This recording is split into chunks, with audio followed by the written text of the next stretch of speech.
The room in the rafters. It was beautiful.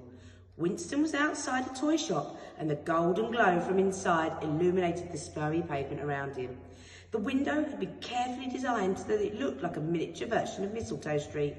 Little toy-sized shops were set up and covered in pretend snow. Beautiful dolls and teddy bears were busily going about their Christmassy business. Miniature trees were covered in twinkly lights and a little band of wind-up figures were playing a song on their tiny tin instruments. Behind the street, a toy train chugged and puffed real smoke as it made its way back and forth across the window, and a beautifully carved fairground wheel, complete with plush animal passengers, turned in time to the band's music.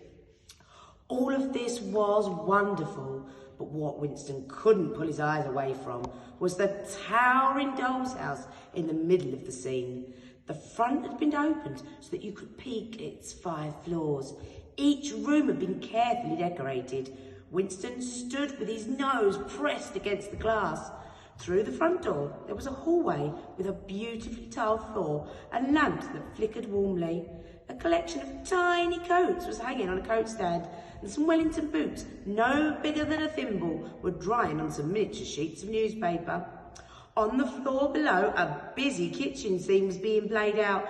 Little saucepans bubbled and quivered on the stoves, and every so often, puffs of steam escaped from the glowing ovens. Course after course of beautiful food was cooking away, ready for the party that was taking place upstairs in the dining room.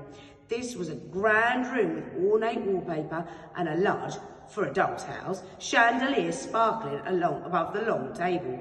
Winston's eyes wandered to the comfortable drawing room where, Winston gasped, every wall was lined with tiny books.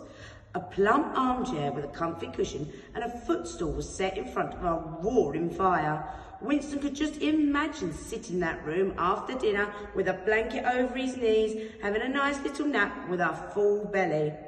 Upstairs was a grand bedroom, a bathroom with a deep bath with real bubbles floating about, and a nursery with tiny toys, and even its own dollhouse. He looked up to the final floor and sighed so deeply that a blossom of hot air momentarily fogged up the glass in front of him. He wiped it away with his paw and his eyes gleamed. Tucked away under the sloping roof was the cosiest looking little room Winston had ever seen. It was as grand and as elegant as some of the other rooms on the floor below, but to Winston it looked like the snuggliest, most beautiful room ever. There was an overflowing bookcase full of titchy books and a cosy bed piled high with pillows, soft blankets, and even a patchwork quilt. A lamp was glowing softly behind the bed next to a mug of steaming cocoa. Everything was perfectly to scale and just right for a doll. Or a mouse, thought Winston. How lovely it would be to live in such a place, and how exciting it would be for any boy or girl to find a doll's house like this in the morning, all wrapped up with a big bow tied around the middle. Winston sighed again. Just imagine that scene made him feel warm from the tips of his ears to the bottom of his paws. This doll's house would make such a special present for someone. Present? Christmas.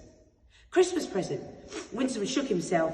What on earth was he doing standing here gawping in shop windows when he had a job to do? Time was ticking away. If he didn't hurry, the letter writer wouldn't get any presents at all. With a final glance at the attic room, he scampered off to find out exactly where the North Pole actually was.